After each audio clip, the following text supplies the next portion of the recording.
Hey, David Bradley here. And today I want to talk to you about how do you stay productive as a consultant?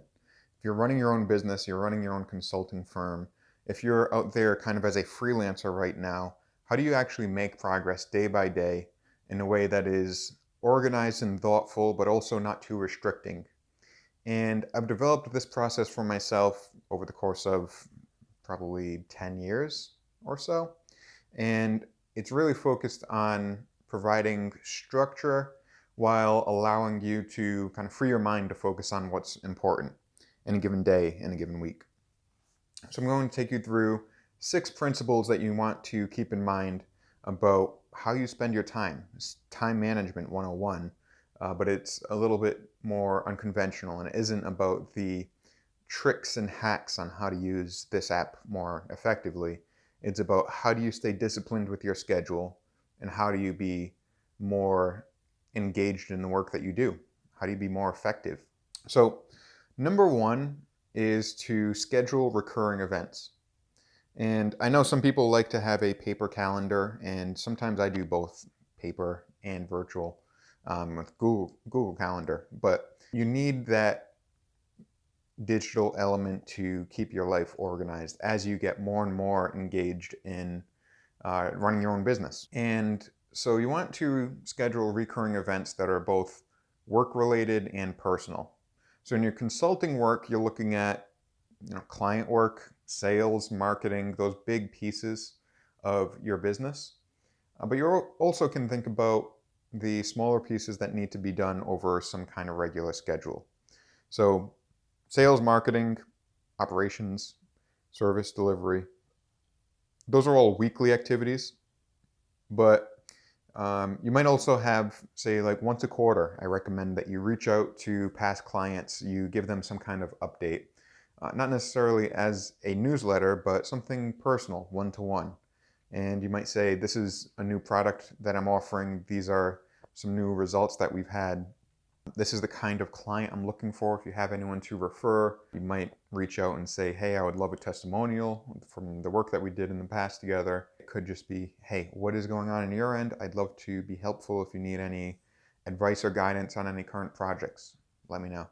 But the issue is that's all has good intention, but it's hard to maintain that consistently and always remember when's the last time I did it? When's the next time I should do it? But if you schedule a recurring event to occur every 3 months, it gives you that reminder to actually take that action.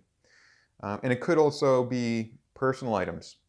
If, once a month, maybe you want to check over your credit card statements. You want to clean off the desktop on your computer. You want to go through the drafts folder on your emails. All of these small, inconsequential type of things, they can be bulked together, chunked together. So you're not wasting your time, you know, twice this week checking your drafts folder and then forgetting about it for 2 months and not realizing there's something in there that you actually need, or whatever it is. And now you're having these things handled and they're being handled at the right cadence without you have to actually think about it. And so you want to pull every little inconsequential thing and drop it into a bucket for something you do monthly or every other month or quarterly or whatever it might be. It can even be, well, I need to make sure that I stay in touch with my family, and I get so caught up in my work, sometimes I let weeks go by without reaching out. Well, have something in there so at least once a month you're reaching out to certain family members. And even though that is kind of inorganic by nature, it's also allowing you to make sure that you actually stay focused on what you need to be doing, which in this case could be just managing a personal relationship. But recurring events, they allow you to be consistent, they allow you to be disciplined while giving yourself more energy to focus on the real important things. The second principle, aside from the scheduling recurring events, let's look at day to day now. You want to focus on one theme per day. So, for example, I mentioned having recurring events for marketing, sales, operations, or service delivery. Those are categories or themes in your business that are going to always exist in some fashion.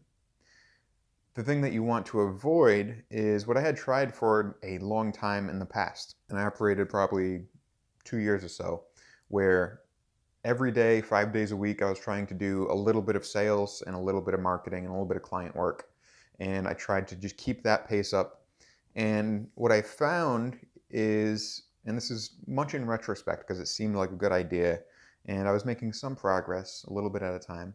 But in reality, I was far less effective because I was only doing so much at a time, so I couldn't get into a good flow. I couldn't accomplish something significant in that short amount of time. And it was harder to be consistent when every day I had to do something for sales or for marketing, or for client work or what have you. There's been studies to back this up as well. Adam Grant spoke about it in the sense that people are more satisfied in their work and feel that they're accomplishing a lot more and typically are accomplishing a lot more when they're doing these short bursts of intense activity as opposed to splitting things up evenly over time, because that focused sprint allows you to accomplish a lot more and then feel the gratitude of that accomplishment rather than the very gradual small drip of progress. So schedule one theme per day, not just because it's going to be better for you in an emotional, motivational sense, but also because it really is going to make you more effective because you don't have the switching costs. Your brain doesn't have to switch from marketing to sales to operations to client services and whatever that might be. So across the board, it's beneficial to just say, today's Tuesday, it's going to be my marketing day, and dedicate the day to that. Now, that's not to say if a client reaches out to you and they have some burning question or they have a fire that you have to put out for them, it doesn't mean that you ignore them. There's always things that come up, but you don't want to plan your days with multiple themes within them. The third principle is always plan a week in advance. So depending on how you look at this and how you plan out your days, it's probably going to make the most sense that you spend Sunday planning the next week. In some cases, over the last year or so, I've been using Monday for that, but that's only because I have such a well planned out schedule and I've kind of ironed out this process so much so that I don't need as much of an intense planning process. But at this point, maybe you spend the end of the day Friday, maybe some time on Saturday, some time on Sunday to plan out what the next work week is going to look like. If you do principle 1 and 2, where you have recurring events and that you have a certain theme per day, then this should be a whole lot easier. And you might set those themes so every Tuesday is a marketing day, every Wednesday is a sales day. But I would also urge you to be flexible in that, because sometimes you feel like you're in a sales mood or marketing mood and it is on a dedicated day for that. So you do need to go by your own intuition, your own feeling. But if you plan the week in advance, you can start to at least set up what those categories are. You can start to chip away at, all right, the objectives in sales this week is X, Y, and Z, and my objectives in marketing myself are 1, 2, and 3. You can start to map those out at a very high level. That would bring us into principle 4, which is planning your day in advance. So you already planned the week in advance, but each day that comes, you need to look at what the next day is going to hold. And if you do the week in advance, that makes it a lot more effective and a lot faster to do anyhow. But in your day in advance, you want to take some time, and that can either be, I find it great for the afternoon slump, if that hits you, then planning what tomorrow is going to look like is going to be helpful, because you're going to be able to look at today and say, all right, actually I did accomplish X, Y, and Z. It's not a super resource intensive activity, so it's not mentally straining. You can do this even if you feel a bit tired. On top of that, I feel like it is energizing to see what is ahead of you. So you plan out tomorrow, you're going through the afternoon slump, maybe it's 2, 3 o'clock in the afternoon, you still want to get some work done. Now, if you spend the time doing this, you'll have a little bit more energy to then go back and get back into whatever project you're working on before. And I feel like that helps you push through. Alternatively, it is a good bookend to your day, where at the end of the day, you can say, all right, let's look at what we accomplished today, what we need to work on tomorrow, and plan that out. That is a nice way to make the transition from work to your personal time.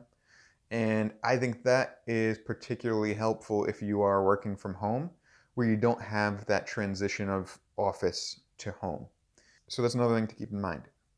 And that ties into principle 5, which is to have 1 to 3 significant accomplishments every day. If you plan more than that, if you are able to accomplish more than 1 to 3 items in a day, then they're not significant. The day is not long enough for anyone to make that kind of progress, not consistently. You might have a magic day where 4, 5, 6 amazing things happen because of the actions that you take, but you can't consistently plan to have 1 to 3 significant accomplishments each day. But you can do that on a week by week basis. Monday through Friday, you should have 1 to 3 significant items handled. And when you're doing this, again, this relies on having a theme for the day because it gives you the allotted time needed to make a significant accomplishment. It gives you the inspiration each day to say, I actually can accomplish that. If you have a list of 5, 7, 10 different things to do, it is a bit exhausting. But 1 to 3 significant items that are going to move your business forward, well, that is something that you can accomplish, that you can grasp onto. And it also gives you some permission to say, well, I achieved these 2 things I really needed to do today, and I'm honestly exhausted, and I don't feel like I can continue to do effective work. It gives you the break to say, all right, maybe I should just go focus on myself in some other capacity. Maybe I should go to the gym. Maybe I should go for a run. Maybe I just need to decompress and do whatever activity it is that rejuvenates me. When you check those boxes of the significant accomplishments, it allows you to do that. And much of what you're doing as an entrepreneur, as a solo consultant, uh, you're really managing your energy, your attention to be effective. It isn't about production. It isn't about doing more and more and more. It is about doing a few things highly effectively. So 1 to 3 accomplishments per day, no more than that. And the 6th principle, the final piece of the puzzle, is setting a day for focus or for processing. And I'll explain what the difference is. And it's not just one day of each. I'll explain how I handle it. Focus days are where you're putting in a lot of energy, a lot of that mental energy to accomplish items of significance. And this is the big things.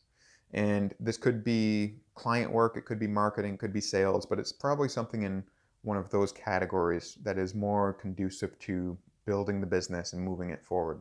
For me, I set my focus days as Tuesday, Wednesday, Thursday, because those are the days that I feel at my best.